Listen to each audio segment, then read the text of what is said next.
तो हमारे दो एग्जाम्पल बच गए हैं, एग्जाम्पल नंबर 13 और एग्जाम्पल नंबर 14। इन दोनों एग्जाम्पल्स को आज हम सॉल्व करते हैं, ठीक है। तो 13वां एग्जाम्पल देखो आप। हम्म, तो पहले एक बार इसको खुद ब खुद पढ़ लो, उसके बाद देख लेना, वीडियो पॉज करके एक बार इसकी रीडिंग ले लो, उसके बाद देखते हैं। देखो क्या रखा है कि बी एल और सी एम एक समकोण त्रिभुज ए बी सी की माध्यिकाएं हैं। एक समकोण त्रिभुज है ए बी सी, ये आपको समकोण त्रिभुज दिया है,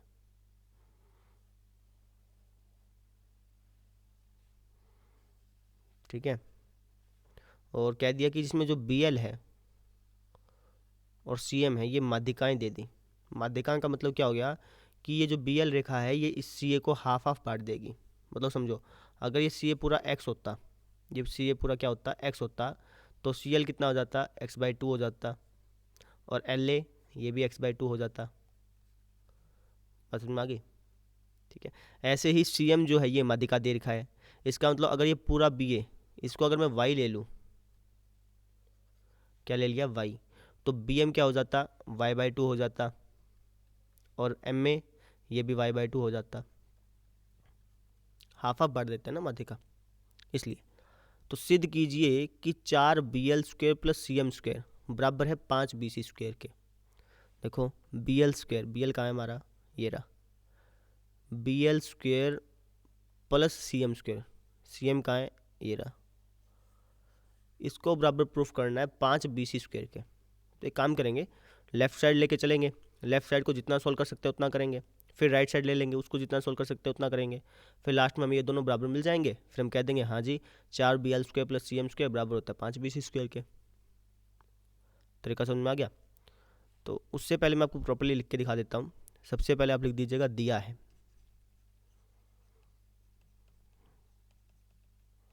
क्या दिया हमें एक त्रिभुज दिया जी ए बी सी, लिख देंगे ए बी सी एक समकोण त्रिभुज है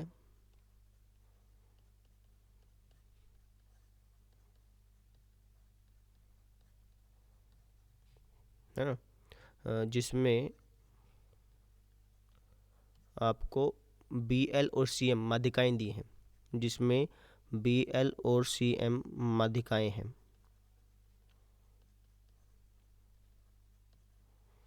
माध्यिकाएँ हैं, ये आपको मिला हुआ है। फिर आप लिखिए सिद्ध करना है, सिद्ध करना है। हमें सिद्ध करना है कि जी 4bl² प्लस cm² बराबर होगा 5bc² के। तो इसको करते हैं सिद्ध। सबसे पहले तो आप कह दो कि जी ये जो सी ए है ना, ये पूरा का पूरा सी ए ये हमने x मान लिया, ये पूरा का पूरा बी ए ये हमने y मान लिया। बिना माने करोगे तब भी हो जाएगा, फिर वो थोड़ा सा मुश्किल लगेगा आपको, इसलिए मान के करते हैं, ठीक है। अच्छा, कई स्टूडेंट्स का डाउट आएगा कि जी इसको x मानना, तो ये x क्यों नहीं हुआ, क्योंकि क्वेश्चन में कह नहीं रखा ना। क्वेश्चन में अगर ये कहता कि ये सी ए और ए बी ये दोनों बराबर हैं, या फिर कह देता कि समद्विबाहु त्रिभुज है, तब तो कह सकते थे जी सी ए एक्स मानना है तो बी ए भी एक्स होगा, लेकिन ये कह नहीं रखा, तो इसलिए एक्स इसको मानना है, इसको वाई मान लिया, चाहे बेशक और कुछ मान लो, लेकिन सेम मत मानना कि क्वेश्चन में कहा नहीं, ठीक है ना। तो सबसे पहले हम लिख देते हैं माना सी ए बराबर एक्स और बी ए बराबर वाई है, ये हमने मान लिया। तो इससे क्या हुआ, सी एल और एल ए ये हाफ हाफ हो गए, लिख देते हैं सी एल और एल ए ये दोनों बराबर होंगे किसके, x/2 के। क्यों, सी एल भी x/2 होगा, एल ए भी x/2 होगा, क्योंकि क्वेश्चन में कहा था, क्वेश्चन में आपको बी एल माध्यिका दिया है ना। तो रीज़न लिख देना कि दिया है, या फिर आप कह दो कि बी एल माध्यिका है, आपकी मर्जी है, या तो आप दिया है लिख दो, या फिर आप लिख दो कि बी एल जो है वो माध्यिका दी गई है, ये भी ठीक है, ठीक है। अच्छा, सी एल और एल ए ये दोनों बराबर होंगे किसके, x/2 के। ऐसे ही बी एम और एम में, बी एम और एम में ये किसके बराबर हो जाएंगे, y/2 के बराबर हो जाएंगे। रीज़न दिया है लिख देना। याद है बात समझ में, आगे आगे देखें, इतना नोट कर लो, फिर अपन नीचे चलते हैं।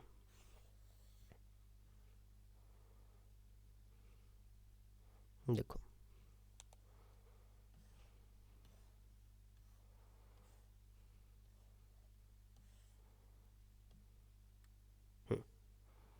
इतना हो गया ना।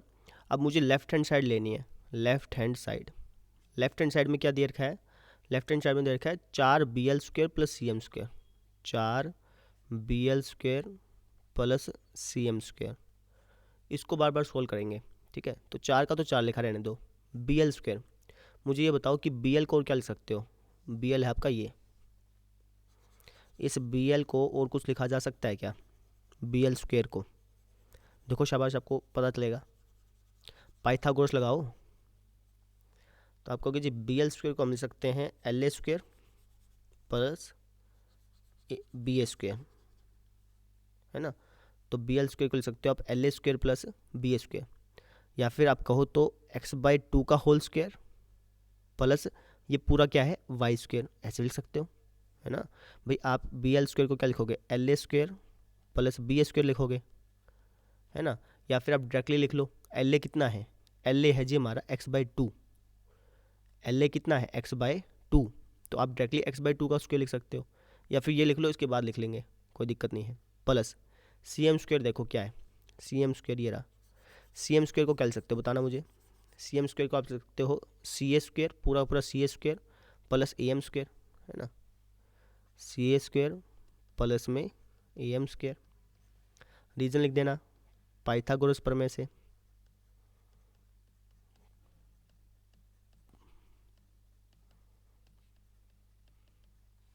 बात समझ में आ गई। आगे देखो 4 का 4। अब मुझे बताओ कि la कितना है, आकृति में देख के बताओ la कितना है। la है जी हमारा x/2, है ना। तो la की जगह लिख दो x/2 का स्क्वायर। तो मैं डायरेक्टली स्क्वायर कर दूं, जब आप x/2 का स्क्वायर करोगे तो क्या आएगा, x²/4 आएगा। भाई x का स्क्वायर हो गया, 2 का स्क्वायर 4 हो गया, प्लस ba का स्क्वायर। ba कितना है आपका, ये है ba जी पूरा पूरा पूरा, यानी y/2 प्लस y/2, या फिर आप कह लो पूरा का पूरा y। इनको जोड़ोगे y/2 और y/2 को, तब भी तो y ही बनेगा। y/2 में अगर y/2 जोड़ोगे, दो एलसीएम आ गया, y प्लस y 2y, ये हो गया, 2 से 2 कट गया, तब भी तो y ही बनेगा।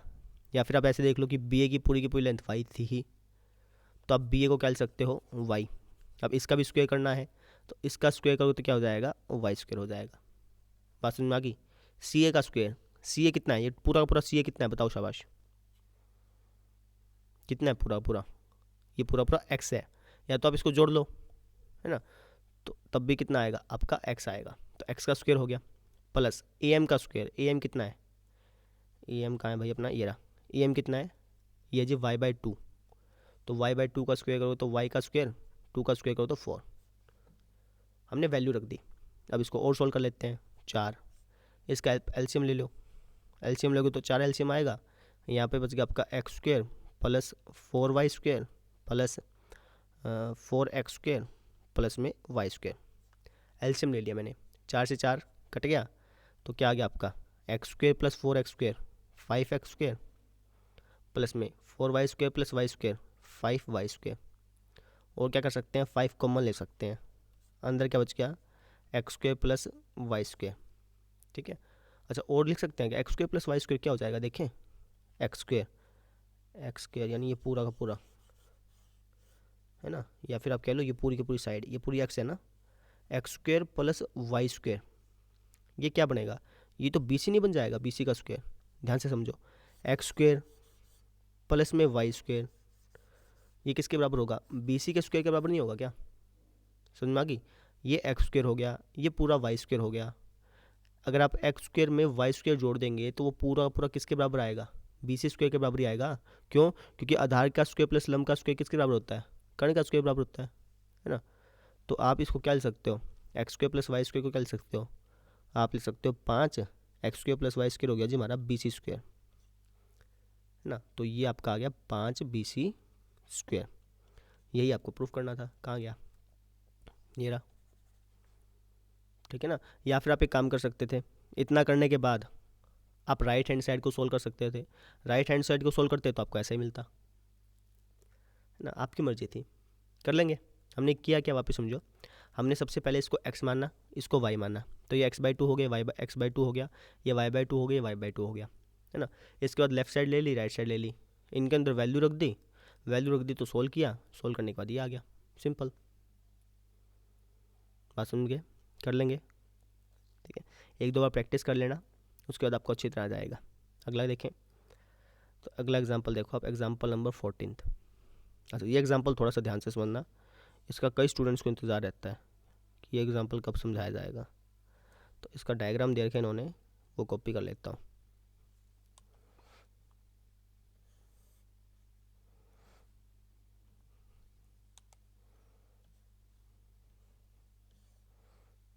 एक मिनट, इस डायग्राम में ना ये जो लाइन लिख के ये मिटा दो एक बार, तो समझाने में दिक्कत आएगी नहीं तो काम का। अब ठीक है,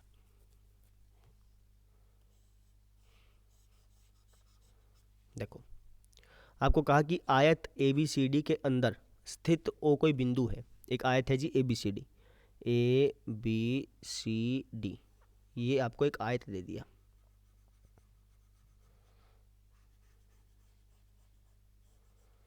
ठीक है। और इसके अंदर कोई पॉइंट है ओ। हमें सिद्ध करना है कि ओ बी का स्क्वायर प्लस ओ डी का स्क्वायर, ओ बी का स्क्वायर प्लस ओ डी का स्क्वायर बराबर होगा ओ ए का स्क्वायर प्लस ओ सी का स्क्वायर। कैसे करेंगे भाई?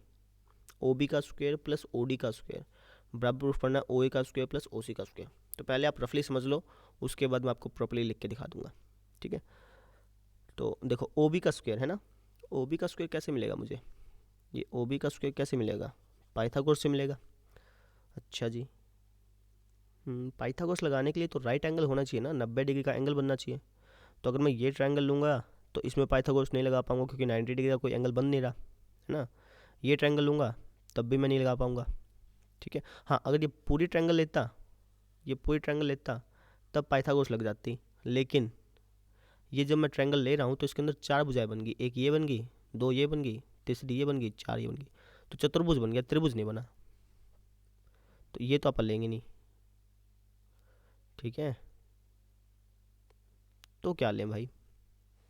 तो यहाँ पर आप ध्यान से देखोगे ना, तो यहाँ पर आपका राइट एंगल नहीं बन रहा। राइट एंगल नहीं बन रहा तो फिर आप ओ बी स्क्वायर नहीं प्राप्त कर पाओगे। आप क्या करोगे? लेफ्ट हैंड साइड को राइट हैंड साइड के बराबर प्रूफ करोगे ना, तो लेफ्ट हैंड साइड के अंदर वैल्यू पुट करोगे। ओ बी स्क्वायर लिखा है तो ओ बी स्क्वायर को आप क्या लिख सकते हो, ये पता करोगे। अब ओ बी स्क्वायर को पता करने के लिए राइट एंगल बनना जरूरी है ना। राइट एंगल ट्रायंगल बनेगा नहीं तब तक आप ओ बी स्क्वायर की वैल्यू पता नहीं कर सकते, है ना। तो हमें यहाँ पे कंस्ट्रक्शन करनी पड़ेगी। कंस्ट्रक्शन क्या करनी पड़ेगी, ध्यान से समझना। हम क्या करेंगे, हम यहाँ से एक रेखा खींच देंगे। लेट से उस रेखा का नाम है पी क्यू। हमने क्या कर दी, एक रेखा खींच दी पी क्यू, जो कि किसी के भी परपेंडिकुलर थी, या तो बी सी के ले लो या ए डी के ले लो। मान लो बी सी के ले लिया आपने। अगर ये बी सी के परपेंडिकुलर है तो ऑटोमेटिक ही ये ए डी के भी परपेंडिकुलर होगी, क्योंकि आयत में क्या होता है, आमने सामने की भुजाएं बराबर भी होती हैं और पैरेलल भी होती हैं। तो अगर आप पी क्यू को बी सी के पैरेलल लोगे तो बी सी ए डी के पैरेलल है, तो तीनों की तीनों पैरेलल हो जाएंगी, है ना। अब फ़ायदा क्या होगा इससे, वो देखो। अब आपको क्या निकालना है, ओ बी का स्क्वायर निकालना है। ओ बी का स्क्वायर निकालना है ना, तो अब आपके पास ये ट्रायंगल बन गई। इससे आप ओ बी स्क्वायर की वैल्यू निकाल सकते हो। जैसे अगर आप देखोगे ओ बी स्क्वायर की वैल्यू क्या आएगी, O P square plus P B square, O P square plus P B square आएगी, है ना। अच्छा, O D square, O D कहाँ है भाई अपना, ओ डी है हमारा ये। ओ डी स्क्वायर की वैल्यू क्या आएगी बताना, बताओ। ओ डी स्क्वायर की वैल्यू क्या आएगी? ओ डी स्क्वायर की वैल्यू आएगी जी हमारी O Q square plus Q D square. तो हमने क्या किया, लेफ्ट साइड को खोल दिया, ऐसे हम राइट साइड को खोल देंगे, फिर लेफ्ट और राइट बराबर आ जाएंगे, हम कह देंगे हो गया जी हमारा प्रूफ, है ना। बस किया क्या हमने, हमने सबसे पहले एक रेखा खींची पी क्यू, जो किसी के भी पैरेलल थी, लेट से बी सी के या ए डी के, आपकी मर्जी है। हमने पी क्यू को बी सी के पैरेलल खींच लिया, ठीक है। पी क्यू को बी सी के पैरेलल खींचने के बाद ये ट्रायंगल बन गई, इस पर पाइथागोरस लगा दिया, ये ट्रायंगल बन गई, इस पर पाइथागोरस लगा दिया, ठीक। ऐसे फिर राइट साइड में पाइथागोरस लगा देंगे। जैसे ओ ए का स्क्वायर का है तो ओ ए ये रहा, ये कैसे आएगा, ए पी का स्क्वायर प्लस ओ पी का स्क्वायर। ओ सी का स्क्वायर बोला है, ओ सी ये रहा, तो ओ सी का स्क्वायर कैसे मिलेगा, ओ क्यू का स्क्वायर प्लस क्यू सी का स्क्वायर, है ना। फिर लेफ्ट और राइट साइड को बराबर रख देंगे, प्रूफ कर लेंगे, आंसर आ जाएगा हमारा। बात समझ में आ गई? तो सबसे पहला स्टेप हमने क्या किया, इन सबको मिटा दें, उसके बाद फिर आपको बताते हैं। सबसे पहला स्टेप हमने किया कि हमने कंस्ट्रक्शन कर ली, हमने एक कंस्ट्रक्शन कर ली। क्या? एक रेखा खींची पी क्यू बीसी के पैरेलल, बीसी के मान लो बीसी के पैरेलल खींची। उसके बाद फिर यहाँ पर ये ट्रायंगल बन गया, ओ बी स्क्वायर की वैल्यू निकाल ली। यहाँ से एक ट्रायंगल बन गया, ओ सी स्क्वायर की वैल्यू निकाल ली। ये ट्रायंगल से ओ डी स्क्वायर की वैल्यू निकाल ली, और ये ट्रायंगल से ओ स्क्वायर की वैल्यू निकाल ली। पुट कर दिया, लेफ्ट टू राइट में रखेंगे, आंसर आ जाएगा आपका, बराबर दिखा देगा। ठीक है, करना स्टार्ट करें। तो सबसे पहले आप लिख दीजिएगा दिया है। क्या दिया आपको? आपको ए बी सी डी एक आयत दिया है, तो लिख देते हैं ए बी सी डी एक आयत है। अच्छा, आयत की खास बातें पता है आपको? आयत की खास बातें क्या होती हैं? देखो, आयत के अंदर आमने सामने की जो भुजाएं हैं ना, वो बराबर भी होती हैं और समांतर भी होती हैं। यानी ये जो ए बी है, ए डी है, ये बी सी के बराबर भी होगी और समांतर भी होगी। लिख देते हैं ए डी जो है वो बराबर भी होगी बी सी के, और ए डी जो है वो समांतर भी होगी बी सी के। ऐसे ही जो ए बी है, ये सी डी के बराबर भी होगी, समांतर भी होगी। ए बी जो है ये सी डी के बराबर भी होगी, और ए बी जो है वो समांतर भी होगी सी डी के। अच्छा, और क्या खास बात होती है? और ये खास बात होती है कि इसका हर एक कोण 90 का होता है। यानी ये वाला जो एंगल है ये 90 का है, ये वाला जो एंगल है ये भी 90 का है, ये वाला एंगल ये भी 90 का है ना, और ये वाला एंगल ये भी 90 का। अब आप कहेंगे सर इन बातों की ज़रूरत क्या है ना, हमें तो कुछ करना ही नहीं है, हमें तो सिर्फ ये रेखा खींचनी है, फिर ट्रायंगल में पाइथागोरस लगा देंगे। लेकिन ध्यान दो, जब आप इसको खींचोगे, आप कहोगे कि हमने कंस्ट्रक्शन करी है, पी क्यू को बी सी के पैरेलल खींचा है, तो आपको यहाँ पर पाइथागोरस लगाने से पहले इसको 90 डिग्री दिखाना पड़ेगा ना। जब तक 90 का दिखाओगे नहीं तो पाइथागोरस को ऐसे लगा पाओगे, है ना। तो जो ये बातें मैं बता रहा हूँ, आयत की जो खास बातें बता रहा हूँ, ये इसलिए बता रहा हूँ ताकि आप इसको 90 का दिखा पाए। जब ये 90 का दिखाओगे तभी तो पाइथागोरस लगा पाओगे। ठीक है, तो इसलिए लिख रहे हैं एंगल ए, एंगल बी और एंगल सी और एंगल डी, ये चारों एंगल बराबर होते हैं किसके? 90 डिग्री के। ये एक आयत की खास बातें। क्या क्या खास बातें हैं? आमने सामने की भुजाएं बराबर होंगी, और आमने सामने की भुजाएं समांतर होंगी, और इसके सारे कोण 90 डिग्री के होंगे, है ना। तो इसको हमने लिख लिया। फिर हम लिख लेते हैं सिद्ध करना है। सिद्ध करना है, हमें क्या सिद्ध करना है? हमें सिद्ध करना है कि जी O B square plus O D square बराबर होगा O A square plus O C square के। ठीक है, इसके लिए मैंने करी रचना। रचना क्यों करी? क्योंकि मुझे ओ बी स्क्वायर निकालना है, ओ बी स्क्वायर और O D square. O B square निकालने के लिए एक ट्रायंगल बनाना पड़ेगा, है ना। इसलिए मैंने पी क्यू को जोड़ दिया ताकि मैं यहाँ पे एक ट्रायंगल बना पाऊँ। ठीक है, तो हमने क्या किया रचना, हमने पी क्यू को जोड़ा, या फिर कह लो पी क्यू पैरेलल खींची, डायरेक्टली कह दो पी क्यू पैरेलल खींची किसके? बी सी के। ठीक है, आप ये भी कह सकते हो कि पी क्यू ए डी के पैरेलल खींची, क्योंकि अल्टीमेटली तीनों ही पैरेलल हो जानी है। ठीक, लिख देते हैं। तो अल्टीमेटली क्या होगा? पी क्यू आपने बी सी के पैरेलल खींची है, ये जो पी क्यू है ये आपने बी सी के पैरेलल खींची है, बी सी ए डी के पैरेलल है। देखो कहाँ गया? बी सी ए डी के पैरेलल है। बी सी किसके पैरेलल है? ए डी के। हो जाएगी या फिर होगी, ऐसे कह दो। बात समझ में आ गई? आपने पी क्यू को बी सी के पैरेलल खींचा, पी क्यू बी सी के पैरेलल थी और बी सी ए डी के पैरेलल थी, यानी तीनों की तीनों एक दूसरे के समांतर होगी, पैरेलल होगी। ठीक है, अब यहाँ पर एक डाउट आता है स्टूडेंट्स का कि सर हम डायरेक्टली ऐसे ही ना लिख दें कि जी पी क्यू बी सी के पैरेलल खींची है और पी क्यू जो है वो ए डी के भी पैरेलल खींची है ना। लेकिन ध्यान से देखो, रचना में आप दो चीज़ें इकट्ठी नहीं कर सकते। दो चीज़ें इकट्ठी करने का मतलब समझना। कर सकते हो वैसे रचना में दो चीज़ें इकट्ठी, लेकिन यहाँ पर जो मतलब बता रहा हूँ वो समझो। लेट से मैंने दो लाइन ले ली, एक ये लाइन ले ली, एक ये लाइन ले ली।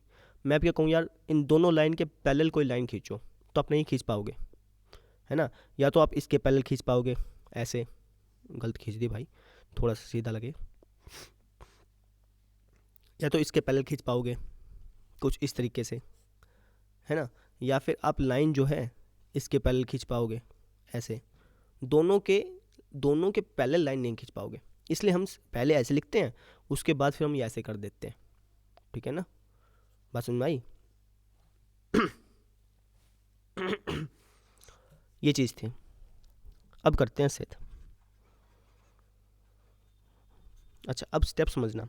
सबसे पहला स्टेप ये है कि मुझे कैसे ना कैसे करके इस एंगल को 90 डिग्री दिखाना है ना। इसी तरह इस एंगल को 90 डिग्री दिखाना है, ऐसे इसको चारों को दिखाने की जरूरत नहीं है, एक दिखा देना, उसके बाद कह देना इसी प्रकार से ये भी 90 का होगा, ये भी 90 का और ये भी 90 का। 90 का क्यों दिखाना है? क्योंकि 90 का दिखाओगे तभी तो इस पर पाइथागोरस लगा पाओगे, तभी तो फिर आपको ओ बी स्क्वायर की वैल्यू मिलेगी, ऐसे ही ओ डी स्क्वायर की वैल्यू मिलेगी। ठीक है ना। तो मेन एम क्या है हमारा कि कैसे ना कैसे करके इनको 90 दिखाया जाए, इसको 90 दिखाया जाए। ठीक है। अब इसको 90 कैसे दिखाएंगे वो समझो। आपने पी क्यू को पैरेलल खींचा किसके? बी सी के, है ना। तो थोड़ा सा ध्यान लगाना, ये लाइन इस लाइन के पैरेलल है और ये जो पी बी है ये कुछ इस तरीके से है ना। ये दोनों लाइन पैरेलल हो गई और ये एक तिर्यक रेखा का काम कर रही है। तिर्यक रेखा उसको बोलते हैं जो दो समांतर रेखाओं को काट दे, दो रेखाओं को काट दे, समांतर होना हो, दो रेखाओं को काट दे, उसको तिर्यक रेखा बोलते हैं। तो क्लास 9th में आपने सीखा था भाई, दो पैरेलल लाइन है और अगर कोई तिर्यक रेखा उन दोनों लाइन को काटती है तो तिर्यक रेखा के एक तरफ बनने वाले कोणों का जोड़ 180 होता है। तिर्यक रेखा के एक तरफ बनने वाले कोणों का जोड़ क्या होता है? 180। मतलब एक तरफ जो एंगल बन रहे हैं ना, इनका जोड़ 180 होगा। अब ये रेखा चाहे टेढ़ी हो चाहे सीधी हो, कैसी भी हो, अब ये रेखा चाहे सीधी हो ना, तब भी इस तरफ और इस तरफ बनने वाले कोणों का जोड़ क्या होता है? 180 होता है। अगर ये 90 है तो ये भी कितना हो जाएगा? 90 हो जाएगा। बस भाई, तो हम यहाँ पे इसका यूज़ करेंगे। हमने इस पी क्यू को पैरेलल खींचा बी सी के, है ना। पी भी एक तिर्यक रेखा का काम कर रही है, इसका मतलब ये वाला कोण और ये वाला कोण, दोनों कोणों का जोड़ कितना होगा? 180 होगा। तो ये 90 है तो ये भी आपका 90 आ जाएगा। बस समझ भाई। इसको लेट से मैं एक नाम देता हूँ, ऐसे ही इसको मैं दो नाम दे देता हूँ, इसको 3, इसको 4। इस तरीके से चारों कोण जो हैं 1 2 3 4 ये 90 आ जाएंगे, फिर आप पाइथागोरस लगा पाएंगे। बात समझ में आ गई? लिखेंगे कैसे वो देखो। तो आप कहना कि जी पी क्यू पैरेलल है बी सी के, रीजन रचना से। अगर पी क्यू बी सी के पैरेलल है तो इसका मतलब एंगल पी, नहीं एंगल एक कह दो, पी तो दोनों हो जाएंगे, एंगल एक प्लस एंगल बी, एंगल एक प्लस एंगल बी बराबर होगा 180 डिग्री के। रीज़न क्या होगा? तिर्यक रेखा के एक तरफ बनने वाले कोणों का जोड़ 180 होता है। ये क्लास 9th की बात थी भाई, क्लास 9th में थोड़ा बहुत ध्यान दिया होगा तो पता होगा आपको। तिर्यक रेखा के एक तरफ बनने वाले कोण, एक तरफ बनने वाले कोण, बात समझ में आ गई। यानी एंगल एक और एंगल बी का जोड़ जो है वो हमेशा 180 होगा। क्यों? क्योंकि दो पहले लाइन है, ये तिर्यक रेखा है, तो तिर्यक रेखा के एक तरफ जो कोण बनते हैं ना, उनका जोड़ हमेशा 180 होता है। ठीक है। तो यहाँ से हमारा एंगल एक तो मुझे पता नहीं था, एंगल बी मुझे पता था 90 है, बराबर हो गया 180 डिग्री, है ना। तो अच्छा, एंगल बी 90 क्यों है ये देखो, हमने ये दिया है, में लिखा हुआ है। ठीक है, आप इसका रीज़न लिखना चाहो तो लिख सकते हो, नहीं लिखा हो तो कोई दिक्कत नहीं है। तो इस तरीके से एंगल एक क्या आ गया आपका? 90 आ गया। ये 90 प्लस का है ना, यहाँ जाएगा तो माइनस का हो जाएगा, 180 में से 90 गया तो 90 आ गया। तो इस तरीके से आपने इसको 90 दिखा दिया। अब ये 90 है तो ये भी 90 हो जाएगा, ये भी 90 हो जाएगा और ये भी 90 हो जाएगा। लिख दें इसको, पहले इतना नोट कर लो, उसके बाद फिर अपन नीचे चलेंगे।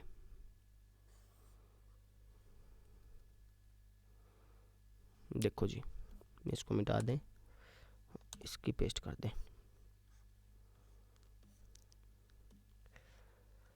लिख दीजिएगा इसी तरह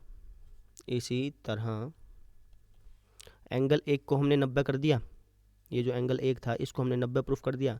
ऐसे ही एंगल 2 भी 90 होगा, एंगल 3 भी 90 होगा और एंगल 4 भी आपका 90 हो जाएगा। एंगल 2, एंगल 3, एंगल 4, ये सारे के सारे कोण क्या हो गए? 90 हो गए। अब हम पाइथागोरस लगा सकते हैं। ठीक है। अच्छा, पाइथागोरस लगाने से पहले एक बात बताता हूँ आपको मैं, एक बहुत छोटी सी बात है जो आगे काम आएगी, जब इस क्वेश्चन के लास्ट में पहुँचेंगे ना तब काम आएगी। ध्यान से देखना, ये देखो, इस चतुर्भुज को ध्यान से देखना, पी बी सी क्यू, इसके अंदर आपने चारों कोणों को 90 दिखा दिया। ये दो पहले से दे रखे थे, इन दोनों को अभी आपने दिखाया, है ना। इसी तरीके से इस चतुर्भुज में भी आपने चारों कोणों को 90 दिखा दिया। ये दोनों तो पहले से दे ही रखे थे, इन दोनों को अभी दिखाया। तो कहने का मतलब क्या हुआ कि इस चतुर्भुज के चारों कोण 90 के हो गए। इस चतुर्भुज में चारों कोण कितने के हो गए? 90 के हो गए।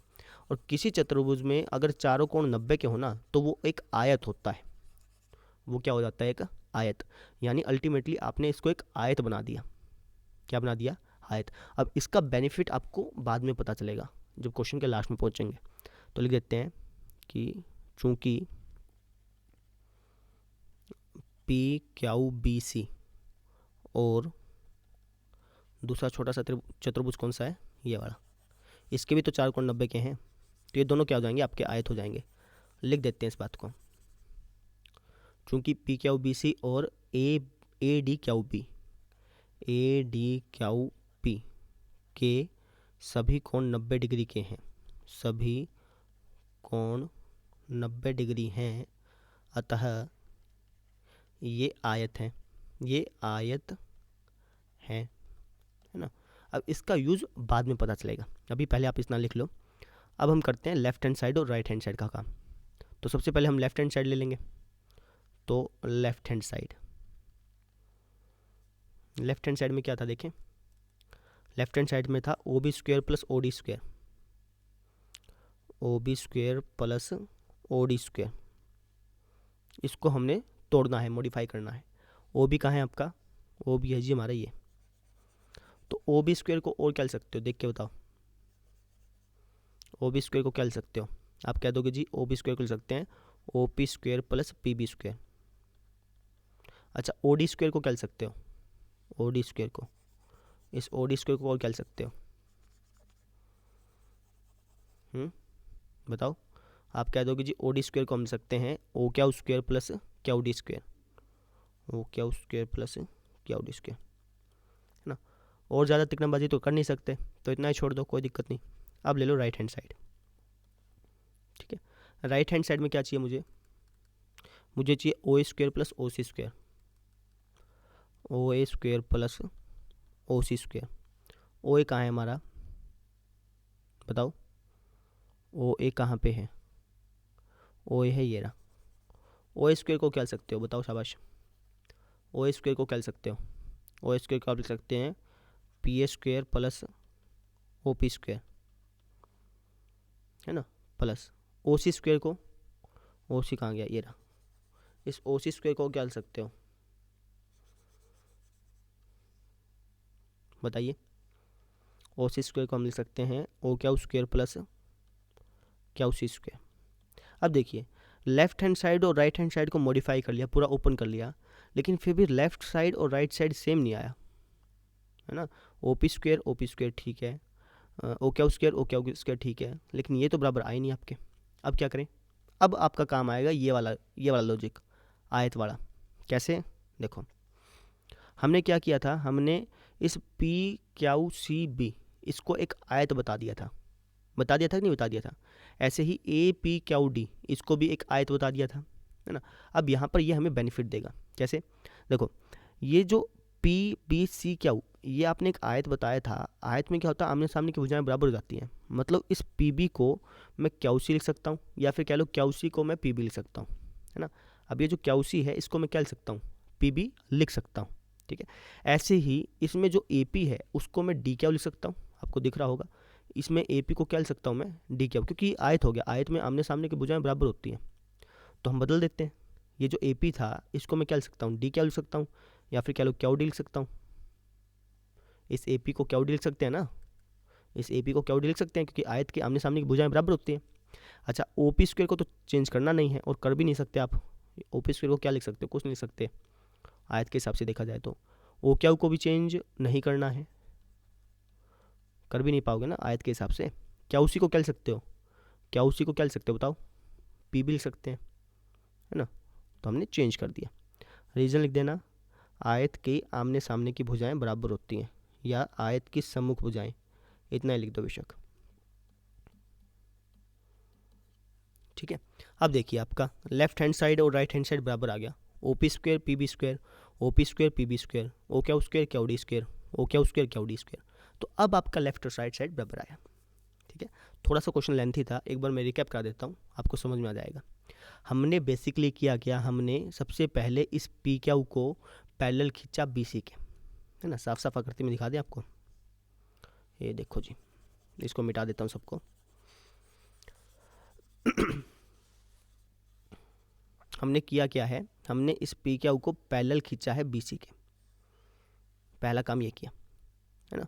उसके बाद ये वाले जो एंगल्स हैं इनको 90 90 दिखाया, इसको 90 दिखाया, इसको 90 दिखाया। 90 क्यों दिखाया, ताकि हम इस पर पाइथागोरस लगा पाएँ और वहाँ से हमें लेफ्ट हैंड साइड की वैल्यू मिल जाए।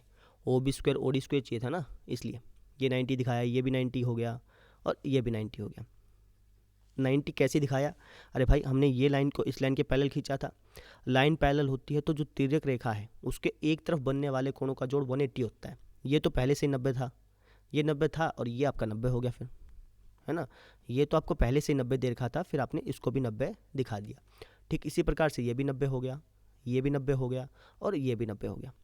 फिर हमने कह दिया यार ये चारों कोण 90 के हो गए, 1 2, ये भी 90 का है ना। तो ये आपका एक आयत बन गया छोटा सा, और ये भी आपका एक आयत बन गया छोटा सा, आयत बन गया। आयत बनने के बाद जो हमारा मेन काम था हमने उस पर ध्यान दिया। हमारा मेन काम था ओ बी स्क्वायर और ओ डी स्क्वायर की वैल्यू निकालना। तो ओ बी स्क्वायर के लिए इस ट्रायंगल को लिया, इस पे पाइथागोरस लगाई, है ना। फिर ओ डी स्क्वायर के लिए किस पे पाइथागोरस लगाई, इस पे पाइथागोरस लगाई। ऐसे ही फिर इस पे पाइथागोरस लगाई और इस पे पाइथागोरस लगाई।